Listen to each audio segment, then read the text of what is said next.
अब जनाब मैं अगली लोकेशन पे जो आपको लेके जा रहा हूँ, वो लोकेशन है फैसल मस्जिद के बिल्कुल अक़ब में, पाकिस्तान के साबिक़ सदर जनरल मोहम्मद ज़िया उल हक साहब का मकबरा।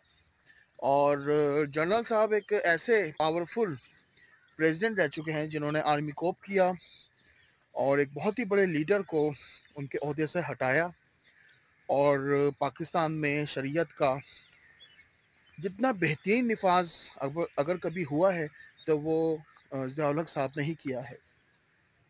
और मैं अब आपको ज़िया उल हक साहब के मकबरे में लेके जा रहा हूँ। और मैंने जो एक एक्सपीरियंस की एक चीज़ पाकिस्तान की हिस्ट्री में, अब आया कि ये पाकिस्तान की खुशनसीबी हो या मजबूरी हो कि यहाँ पर आमरीत ही कामयाब रही है। और पाकिस्तान ने जो तरक्की की है, पाकिस्तान ने जो अपनी इमेज डेवलप की है, वो चाहे वो जनरल अय्यूब के दौर में हो या जनरल ज़िया उल हक के दौर में हो या फिर जनरल परवेज़ मुशर्रफ के दौर में हो। इसके अलावा जब जब जमहूरियत आई है तब तब इनस्टेबिलिटी, पॉलिटिकल इनस्टेबिलिटी भी साथ साथ आई है। तो मैं अब जो है ज़िया उल हक साहब के जो मकबरा है उनकी तरफ बढ़ रहा हूँ और उनके कुछ मनाजिर आपको दिखाता हूँ।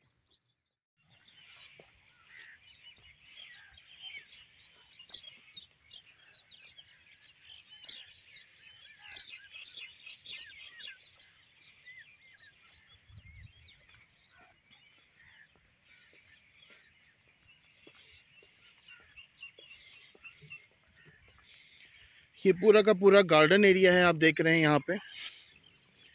और इस गार्डन एरिया में ये बहुत ही खूबसूरत सा जो है एक टॉम्ब, एक मकबरा बनाया गया है जो कि पाकिस्तान के साबिक़ सदर जनाब जनरल ज़िया उल हक साहब का है।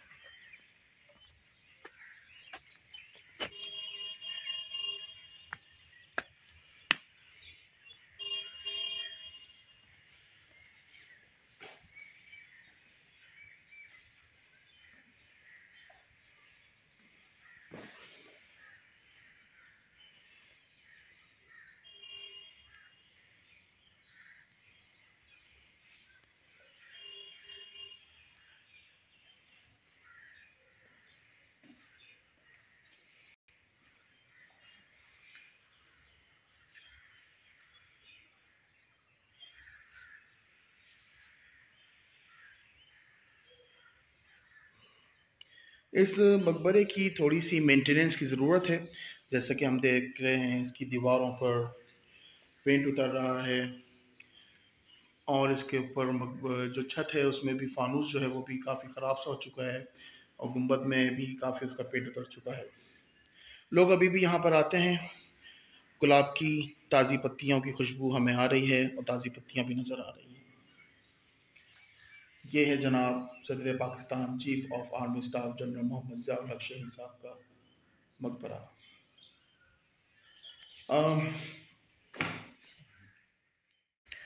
जनाब मुझे अभी भी याद है वो वक्त जब 1988 में मैं स्कूल में होता था और सो पाकिस्तान टेलीविज़न पर अचानक ट्रांसमिशन रुक कर और एक बहुत ही मशहूर एंकर होते थे लईक अहमद, उनकी जो है एक अनाउंसमेंट आई कि जनरल मोहम्मद ज़िया उल हक साहब एक हादसे में शहीद हो चुके हैं। और एक हर तरफ एक सन्नाटा सा छा गया था। और मेरी अम्मी जो है, मम्मी उस वक़्त किचन में जो है कुछ खाना बना रही थी। जब उनको बताया तो उनको भी यकीन नहीं आया।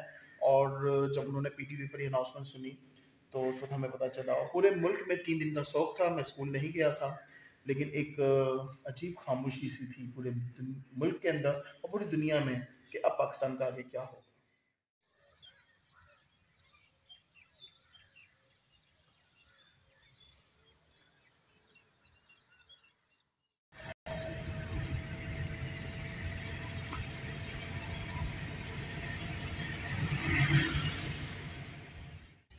हाँ जनाब, मैं पहुंच गया हूँ जिना सुपरमार्केट और अभी सुबह के 6 बज रहे हैं। ये सुपरमार्केट पूरी बंद पड़ी है। It's like a Tariq road of Karachi.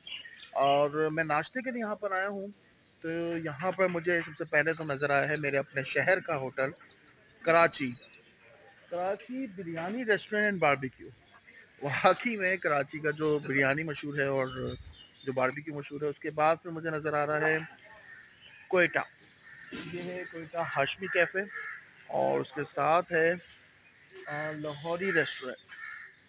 तो अब मैं ये सोच रहा हूँ कि मैं लाहौरी रेस्टोरेंट में खाऊं, कोयटा होटल में खाऊं या कराची रेस्टोरेंट में खाऊं, किधर खाऊं। तो मेरे ख्याल से मैं हूँ कराची वाला, तो कराची रेस्टोरेंट में ही खाते हैं। क्योंकि वैसे तो सिर्फ ये ब्रांडिंग है, असल जायका और जो भी प्रोडक्ट्स हैं, जो भी खाने की चीज़ें हैं, फूड मेन्यूज़ हैं, वो तो इस्लामाबाद बेस ही हैं और जायका तो यहीं का ही है। ये तो सिर्फ नाम की ब्रांडिंग्स हैं। तो चलें देखते हैं मैं क्या ऑर्डर करता हूँ, क्या खाता हूँ। मैंने जो ऑर्डर दिया है वो है, आप सुन के हैरान होंगे, आप कहेंगे यार तुम इस्लामाबाद आए और तुमने खाना वही ट्रेडिशनल खाया। तो भाई मैं इतना हैवी तो खा नहीं सकता हूँ। ये जो कराची रेस्टोरेंट है, Karachi biryani restaurant and barbecue, यहाँ पर है पराठे, ऑमलेट, हाफ फ्राई, इसके अलावा नहारी है और चने का सालन है। चने का सालन मुझे पूड़ियों के साथ अच्छा लगता है, पराठे के साथ मैं उसका कोई जोड़ नहीं है, मेरा मूड भी नहीं हो रहा कुछ सालन टाइप की कोई चीज़ खाने का। और दूसरी नहारी सुबह के वक्त तो मैं नहीं खा सकता हूँ, लोग खाते हैं लेकिन मुझे आदत नहीं है, तो इसलिए मैं सिंपल पराठा, हाफ फ्राई अंडा और चाय, ये मेरा नाश्ता है। तो नाश्ते में आप मुझे ज्वाइन करेंगे। ये जीना सुपरमार्केट का एक व्यू है, लेकिन टोटल जिना सुपरमार्केट यही नहीं बल्कि बहुत बड़ी है। आगे मैं और भी इसकी कुछ जो आउटलेट्स हैं, ब्रांडेड आउटलेट्स हैं, वो भी दिखाऊंगा। ये आप देख रहे हैं यहाँ पे चेन वन और निशात लेनिन के भी आउटलेट्स मुझे नज़र आ रहे हैं, लेकिन अभी सब बंद पड़े हैं क्योंकि सुबह सुबह के 6 बज रहे हैं। ये रहा मेरा खाना, हाफ फ्राई अंडा, पराठा और चाय। तो जनाब मैं अब जो है ये मैंने मंगवाया है अपना नाश्ता, पराठा है, अंडा और चाय। तो मैं सिर्फ एक नवाला लेके आपको बताता हूँ कि कैसा है पराठा। अंडा तो हर जगह का, हाफ फ्राई अंडा तो एक ही जैसा होता है, ये पराठे का जायका कैसा है। Nice, very nice.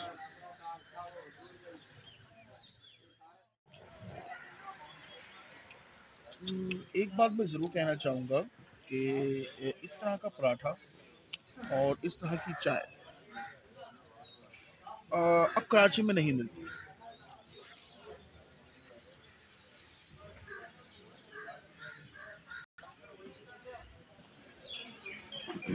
तो मैं कह रहा था, नवारा ज़रा हजम कर रहा था, उसमें इसकी मैंने पॉज की अपनी वीडियो। मैं जब अपनी टीनेज टाइम में कराची मुख्तलिफ ढाबों पे जब वो चाय पराठा खाता था, तो उस वक्त जो पराठा और जो चाय का जो जायका होता था और जो पराठे की क्वालिटी होती थी, वो अब कराची में नहीं मिलती। बहुत ही अरसे बाद मुझे इस तरह का पराठा खाने को मिला, जो कि वाकई में एक प्रॉपर पराठा इसको है। एक तो वैसे ही मज़ेदार चाय मुझे पीने को मिली।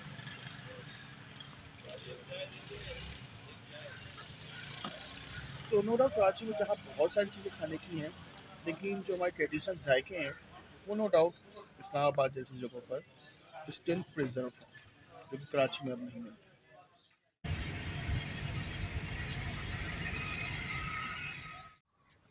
जनाब अनफॉर्चुनेटली मैं इस म्यूज़ियम को दिखाना चाह रहा था, लेकिन ये म्यूज़ियम मंडे को ऑफ होता है, मंडे इज़ क्लोज्ड। तो मैं इस म्यूज़ियम को नहीं दिखा पा रहा। तो माज़रत के साथ जितनी चीज़ें मैं आपको इस्लामाबाद में इस लिमिटेड टाइम के अंदर दिखाना चाह रहा हूँ, तो उतनी मैं दिखा रहा हूँ आपको। तो ये म्यूज़ियम मैं आपको नहीं दिखा पा रहा। तो इस म्यूज़ियम को ज़रा बाहर से ही ओवरव्यू ले लेते हैं।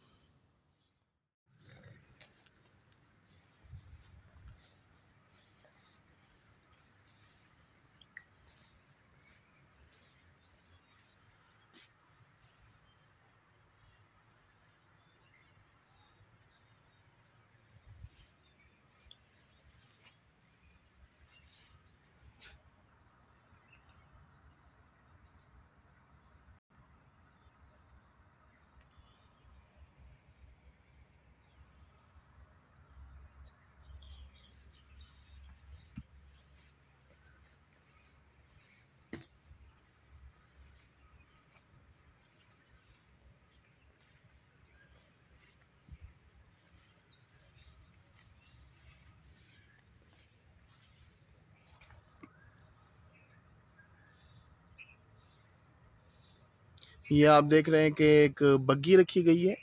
ये बग्गी किसी और की नहीं, जनाब कायद आज़म मोहम्मद अली जिन्ना की बग्गी है, और इसमें कायद आज़म मोहम्मद अली जिन्ना की डम्मी भी रखी गई है। ये देख रहे हैं आप।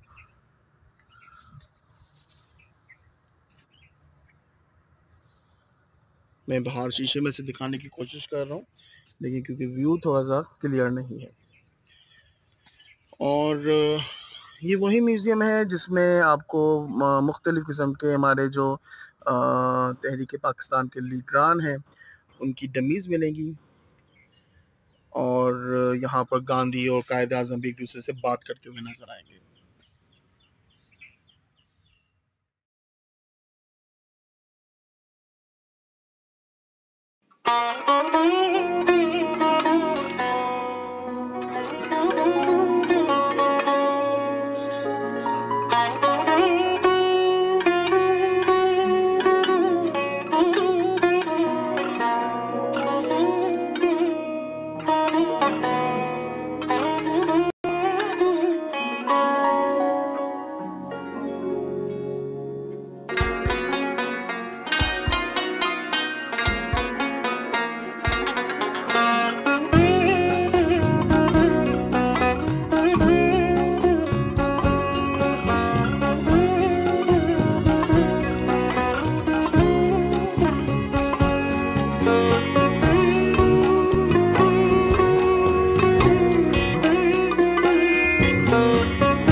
जनाब मैं पहुंच गया हूं Pakistan museum of natural history, यानी कि जो कुदरत की जो चीज़ें हैं ना उनका ही म्यूज़ियम है।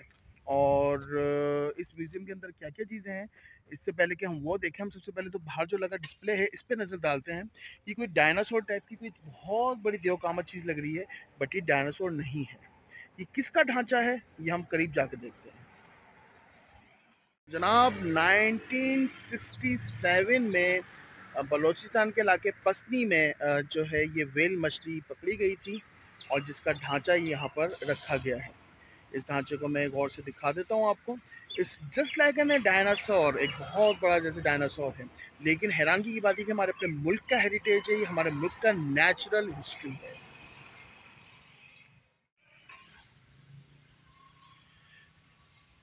ये ढांचा ब्लू व्हेल का है जो 1967 में पश्चिमी बलूचिस्तान से मिली है, और ब्लू व्हेल का ताल्लुक दूध पिलाने वाले ममालिया जानवरों से है, और ये दुनिया में पाए जाने वाले जानवरों में सबसे बड़ा जानवर है।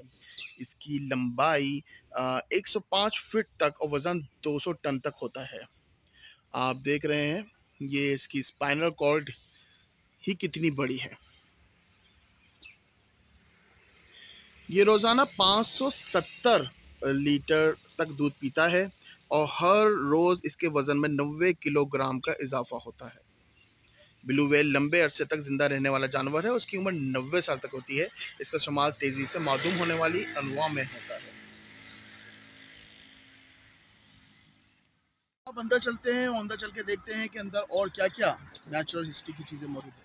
हाँ जनाब, बड़े अफसोस के साथ मैं ये कह रहा हूँ कि Pakistan museum of natural history के टाइमिंग भी मेरे टाइमिंग से कॉन्साइड नहीं कर रहे, मिल नहीं रहे आप इसमें। और क्योंकि मुझे बस थोड़ा सा टाइम की शॉर्टेज है, तो इस वजह से मैं आपको म्यूज़ियम के अंदर नहीं ले जा पाऊँगा, क्योंकि ये देर से खुलेगा। अभी राइट नाउ 8:30 बज रहे हैं सुबह के, और ये म्यूज़ियम खुलेगा 10:30 बजे के करीब। तो 2 आवर्स तक मैं वेट नहीं कर पाऊँगा। तो देखते हैं अब इस्लामाबाद में और क्या क्या चीज़ें मैं आपके पास लेकर आता हूँ।